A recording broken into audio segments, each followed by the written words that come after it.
चरणजीत सिंह चन्नी को लेकर एक बार फिर से मामला गरमाया है। इस बार उनके पोस्टर जो वायरल हुए हैं और उसके बाद विवाद छिड़ गया है और बीजेपी और आम आदमी पार्टी उन पर निशाना साधे हुए है। तो ऐसे में कैसे देखते हैं? बात यह है कि कुछ तो लोग कहेंगे, लोगों का काम है कहना। इलेक्शन के दिनों में बहुत सारी बातें आती हैं, इसलिए मैं चन्नी साहब के अगेंस्ट कोई बात नहीं करना चाहता। हम तो एक राजनीतिक पार्टियों में काम करते हैं, वो कांग्रेस में करते हैं। मैं अब ज्वाइन किया है श्रोमणी अकाली दल में। बीजेपी के अलग हैं, आम आदमी के अलग हैं, बीएसपी के 5 कॉर्नर कंटेस्ट होने जा रहा है। तो इसलिए हम तो अपनी अपनी पार्टी की बात करेंगे कि हमारी पार्टी का क्या जब आप सत्ता में आएंगे या जीतेंगे क्या करेंगे, उन्होंने अपना करना। या जो बीजेपी ने 10 साल हिंदुस्तान में भारत ने सरकार चलाई है, उसके बारे में ज़रूर हम टिप्पणी करेंगे कि लोगों को भरमाती करते भरम में लाते थे, 15-15 लाख रुपए की बात करते थे। अब जितना भी सरकार ने, मोदी साहब कहते थे कि 10-70 साल में देश में कुछ नहीं हुआ, अभी 10 साल से जो होना है। तो जो देश की प्रॉपर्टी बिक रही है, एयर इंडिया बिका, अब एलआईसी बिकने जा रही है, दूसरे इतने अदारे जो बिके हैं, वो 70 साल में नहीं बने थे। अरबा खरबों रुपए का जो इतना इंफ्रास्ट्रक्चर क्रिएट किया था पहली सरकारों ने, वो भी 70 साल में बने थे। अब लोगों को पता चल गया है कि वोट जब लेनी होती है तो ये जुमले छोड़ते हैं। अब तो जो जुमला जो इन्होंने छोड़ा था, वो बाद में इन्होंने कबूल कर लिया कि हमने जुमला छोड़ा। तो इसलिए देश की आर्थिकता इस वक्त बहुत डाउन है। करोड़ों लोगों को नौकरी देने की बात करी थी, किसी को नौकरी नहीं मिल रही है। तो देश में एक वातावरण बन रहा है कि मोदी और जो बीजेपी की सरकार है, उसके खिलाफ लोग वोट डालने को तैयार बैठे हैं। और चरणजीत सिंह चन्नी ने एक स्टेटमेंट दी है कि 24 के चुनाव के बाद जो पंजाब में सरकार गिर जाएगी, उसके बाद आम आदमी पार्टी के प्रवक्ता की स्टेटमेंट आती है कि हमारी सरकार तो नहीं गिरेगी लेकिन 1 जून के बाद उनकी गिरफ्तारी ज़रूर होगी। देखो, बात यह है कि सरकारों के पास बहुत एजेंसीज होती हैं, जो मर्जी कर सकती हैं सरकारें, हम रोक नहीं सकते। अब जो भी जितनी भी ईडी है, सीबीआई है, ये सारा काम अपना कर रही हैं। लेकिन बात ये है कि इलेक्शंस में लोगों के पास जो मुद्दे होते हैं, वो मुद्दे रखने होते हैं। हम तो मुद्दे रख रहे हैं, लोगों को बता रहे हैं। कांग्रेस पार्टी में थे, कांग्रेस ने 10 साल हमें इतनी बुरी तरह ट्रीट किया कि हमें मजबूर हो गए जो है वो श्रोमणी अकाली दल में आए हैं, और हम इसको मजबूत करेंगे। पंजाब की पार्टी है, क्षेत्रीय पार्टी है। देश में अब जो वातावरण बना रहे थे ये लोग के क्षेत्रीय पार्टियों को धीरे धीरे ख़त्म कर रहे, क्षेत्रीय पार्टियां फिर दोबारा सरगर्म हो रही हैं, मजबूत हो रही हैं, और पंजाब में अकाली दल मजबूत होगा। पंजाब के लोगों की रक्षा के लिए हम यत्न करेंगे। विक्रम सिंह चौधरी ने कल स्टेटमेंट दी है कि एक तो कांग्रेस पार्टी, ऊपर से चरणजीत सिंह चन्नी, उन्होंने जो टकसाली परिवार है जिन्होंने शहादत दी है, उन परिवारों के लोगों को पार्टी से साइड में कर दिया है।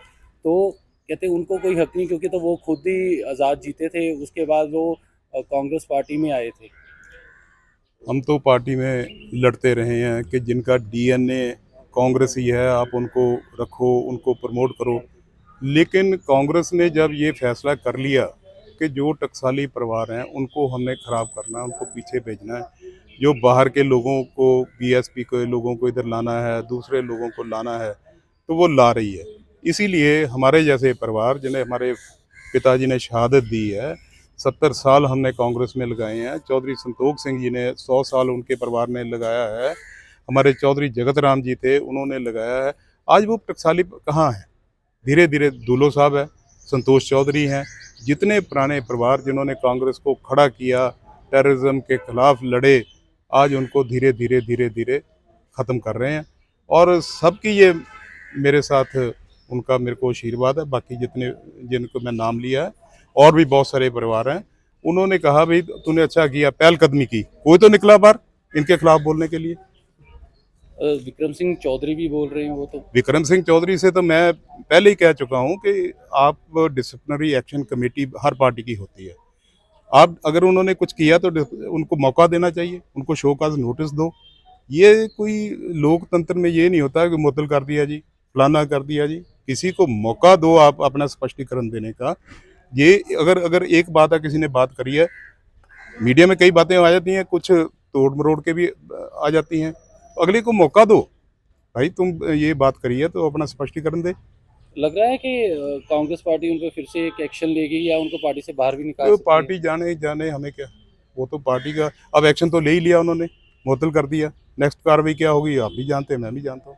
लेकिन बात की जाए तो कांग्रेस पार्टी से लंबे समय से जुड़े रहे हैं, तो ऐसे में हमने चन्नी साहब से भी बात की क्योंकि वो तो मुख्यमंत्री भी बने हैं, आपके रिश्तेदार भी जी हैं। हाँ। लेकिन वो कोई भी बात करने से बचते नजर आए, वो कुछ बोल ही नहीं रहे हैं। देखो जी, मैं इस पे कोई टिप्पणी नहीं कर सकता, मैं नहीं कर ਸਰ सकता। ਭਾਈ ਅੰਮ੍ਰਿਤਪਾਲ ਹੁਣਾਂ ਦੇ ਵਕੀਲ ਵੱਲੋਂ ਜਿਹੜੀ ਇੱਕ ਘੋਸ਼ਣਾ ਕੀਤੀ ਗਈ ਹੈ ਕਿ ਉਹ ਹੁਣ ਵਿਧਾਨ ਸਭਾ ਦੀ ਚੋਣ ਲੜਨ ਜਾ ਰਹੇ ਨੇ ਤੇ ਅਕਾਲੀ ਤੇ ਦਲ ਕੀ ਸਮਰਥਨ ਕਰ ਰਿਹਾ ਉਹਦਾ। ਨਹੀਂ ਹੱਲੇ ਤਾਂ ਕੋਈ ਫੈਸਲਾ ਨਹੀਂ ਹੋਇਆ, ਸਾਰੀ ਮੀਡੀਆ ਦੇ ਵਿੱਚ ਰਿਪੋਰਟ ਹੈ। ਜਦੋਂ ਕੋਈ ਹੋਏਗੀ ਇਹ ਸਾਡੇ ਪ੍ਰਧਾਨ ਸਾਹਿਬ ਦੇਖ ਲੈਣਗੇ ਕਿਸ ਤਰੀਕੇ ਨਾਲ ਕਰਨੀ ਹੈ ਨਹੀਂ ਕਰਨੀ, ਇਹ ਸਾਡੀ ਪਾर्टी ਦੀ ਹਾਈ ਕਮਾंड ਦਾ फैसला है। बीजेपी कैंडिडेट्स को जो किसानों द्वारा उनका घेराव किया जा रहा है, विरोध प्रदर्शन किया जा रहा है, लेकिन जो पीछे मीटिंग होनी थी किसानों के साथ वो भी नहीं हो पाई।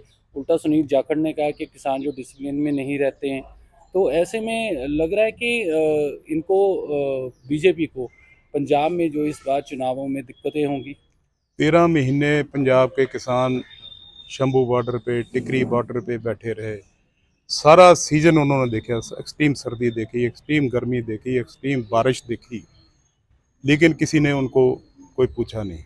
अब फिर किसान जा रहे थे दिल्ली को, इतने बॉर्डर बना दिए वहाँ, ऐसा लगता था कि हम पाकिस्तान, अभी पाकिस्तान के बॉर्डर पे जाओ शायद आपको महसूस होगा कि इतना ज़्यादा वहाँ बैरिकेडिंग नहीं है जितनी बैरिकेडिंग हरियाणा वालों ने करी थी। तो ये हम एक अपने देश में अपनी राजधानी में नहीं जा सकते। अगर उन्होंने ऐसे किया तो मैं समझता हूँ कि ये बिल्कुल किसानों का जस्टिफाइड है। जो दिल्ली नहीं हमें जाने देंगे उनको हम इधर नहीं आने देंगे, मैं उनके साथ हूँ। ਜਿਸ ਤਰੀਕੇ ਨਾਲ ਵਿਕਰਮਜੀਤ ਸਿੰਘ ਚੌਧਰੀ ਨੂੰ ਸਸਪੈਂਡ ਕੀਤਾ ਗਿਆ ਹੈ ਕਿ ਆਉਣ ਵਾਲੇ ਟਾਈਮ ਤੇ ਲੱਗਦਾ ਹੈ ਕਿ ਉਹ ਆਪਣੀ ਐਮਐਲਏਸ਼ਿਪ ਰਿਜ਼ਾਈਨ ਕਰਕੇ ਬੀਜੇਪੀ ਜੁਆਇਨ ਕਰ ਇਹ ਤਾਂ ਹੁਣ ਉਹ ਹੀ ਦੇ ਸਕਦੇ, ਲੇਕਿਨ ਉਹਨਾਂ ਦਾ ਬਹੁਤ ਧੋਖਾ ਹੋਇਆ। ਮੈਂ ਉਹਨਾਂ ਦੇ ਨਾਲ ਖੜਾ, ਮੇਰੀ ਹਮਦਰਦੀ ਹੈ ਉਸ ਪਰਿਵਾਰ ਦੇ ਨਾਲ।